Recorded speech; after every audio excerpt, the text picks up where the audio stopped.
Hello, xin chào các bạn đã quay trở lại với review 5 phút. Ở cuối tập 231, đại quân của Thiên Đấu Đế Quốc đã áp sát Gia Lăng Quan. Dưới sự chỉ huy của Hoàng đế Tuyết Băng, quân đội đã sắp xếp đội hình chỉnh tề chỉ chờ nhận lệnh. Lúc này, đứng trên tường thành Gia Lăng Quan, sắc mặt Hồ Liệt Na đã trở nên trầm trọng, trăm vạn khủng binh chớp mắt đã tiến lại gần. Không thể nghi ngờ Thiên Đấu Đế Quốc lựa chọn đúng thời điểm Bỉ Đông bị trọng thương mà tiến hành tổng tiến công. Đứng trước cổng thành Gia Lăng Quan, Đường Tam lúc này đã bắt đầu hành động, lạc ấn trên trán sáng lên, cả người hắn lúc này được bao phủ bởi kim sắc quang mang.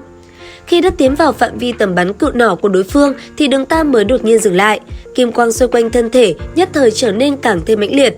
Cùng lúc đó, pháo hồn Lam Ngân Hoàng của hắn cũng phóng xuất ra.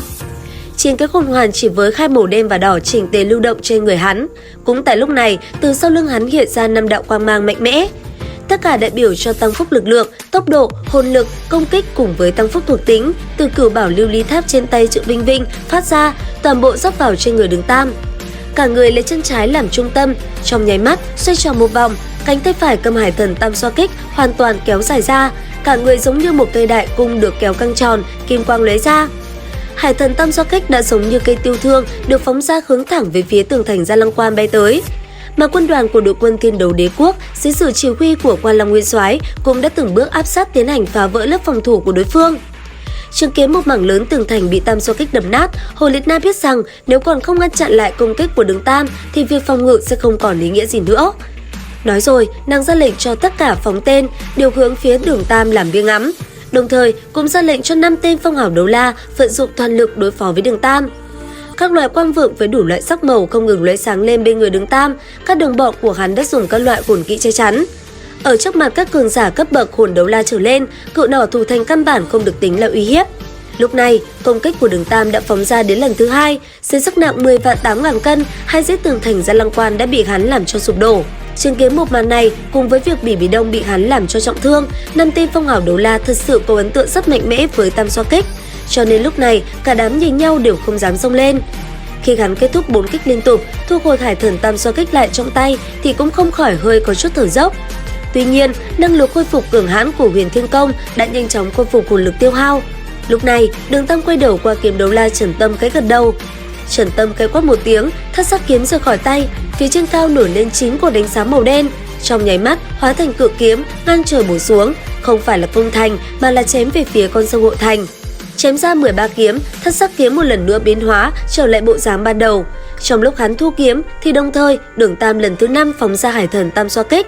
Chẳng qua lần này động tác của hắn ngay cả nhân mã song phương đều không khỏi có chút giật mình. Tam xoa kích không phải lao về hướng thành trì đối diện mà là phóng lên không trung rồi trực tiếp rơi vào trong Hộ Thành Hà. Ngay khi kim quang kia bắn vào nước, trong nháy mắt một cỗ cự đại kim sắc hư ảnh hiện ra sau lưng Đường Tam, hơi thở uy nghiêm khiến cho bất luận là các hồn sư ở trên tường thành hay là ngoài thành đều bị cỗ hơi thở uy nghiêm trấn nhiếp.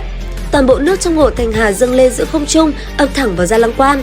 Đường Tam sử dụng chính là năng lực khống chế nước của hải thần tam xoa kích cùng với hải thần chi tâm được bổ sung thêm kỹ năng hãn hải cuồng đào. Được công kích từ đại quân của Thiên Đấu Đế Quốc lần nữa tăng tốc. Từ không trung quan sát, khí thế của đại quân so với đợt công kích của nước Hộ Thành Hà còn mãnh liệt hơn, lao thẳng tới Gia Lăng Quan.